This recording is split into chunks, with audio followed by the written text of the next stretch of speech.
چې کله د دې ساه وختله د دې نه دې وروسته د مړي د ښخولو لارې چارې باید برابرې کړی شي او مړی دې په کور کې ډېر وخت نه ایساروي. البته که د چا نږدې خپلوان راځي د هغوی لپاره لږ وخت مړی ایسارول څه پروا نه لري، خو دا نه چې په کور کې مړی یو شپه 2 شپې او 3 شپې ایساروي. دا د اسلام په مقدس دین کې ګناه ده. د غسل او د لمبولو اوبه، غسل باید په ډیرو تړمو اوبو ترسره شي چې نه ډیرې یخې وي او نه ډیرې ګرمې وي، او که چیرې په اوبو کې د بیرې پاڼې واچولی شي او هغه په هغې کې پخې شي نو دا ډیره غوره خبره ده. او د غسل طریقه داسې ده، دا دې لپاره قدرمنو اوریدونکو درته وایم چې موږ او تاسو مسلمانان او هر مسلمان دپاره دا ضروري ده چې دا د اسلام مقدس دین مسائل هغه ته یاد وي. د غسل طریقه دا ده چې اول به مړی په تخته یا په بل کلک شي باندې څملولی شي او د مړي نه به جامې ویستلی شي. که جامې وتلې خو ډیره ښه ده، خو مړي ته د تکلیف نه ورکوي، که نه ختلې هغه دې قیچي کړي او د مړي نه دې لرې کړي. چې کله د مړي نه جامې لرې کړې نو مړي باندې به یو څه واچوي، یعنې عورت به د مړي پټ کړي، یو لنګ به مړي ته ووهي او د هغه نه به وروسته مړي ته استنجا ورکړي.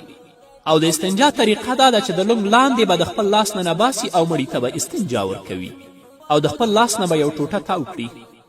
چې کله مړي ته استنجا ورکړه نو د استنجا نه به وروسته مړي ته اودس ورکړی شي. خو چې کله مړي ته اودس ورکوي هغه څوک چې مړی وینځي د مړي په اوداسه کې د خولې غړغړه یا د خولې پرېمینځل او د پوزې پرېمینځل دا نشته دی، یعنی د مړي خوله به هم نه وینځي او همدارنګه د مړي پوزه به هم نه وینځي، بلکې په پوزه او په غوږونو کې ورته پاک مالوچ کیدي، د دې لپاره چې د مړي په غوږونو او په پوزه کې اوبه لاړې نه شي. او که دا خبره معلومه وه چې دا مړی د جنابت په حالت کې مړ شوی ده یا ښځه په حالت د حیض او د نفاس کې مړه شوې ده، نو هغه څوک چې دوی ته غسل ورکوي څه ناڅه اوبه دې د دوی پوزې او خولې ته باید ورسوي، څه ناڅه بس اودس دې ورکړي، هغه اودس چې ژوندي کوي.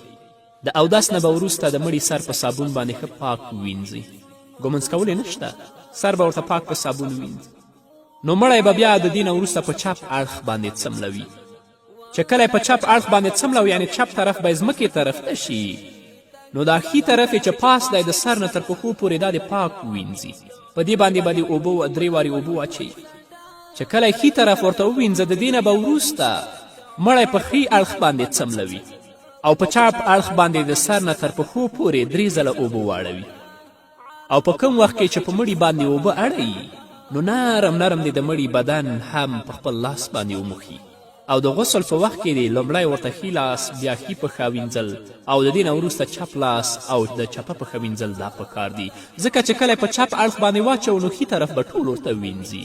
چې ښي طرف خلاص شه د دې نه به وروسته دې په ښي طرف واچوي، د مړي چپ طرف ته به دې ټول ووینځي.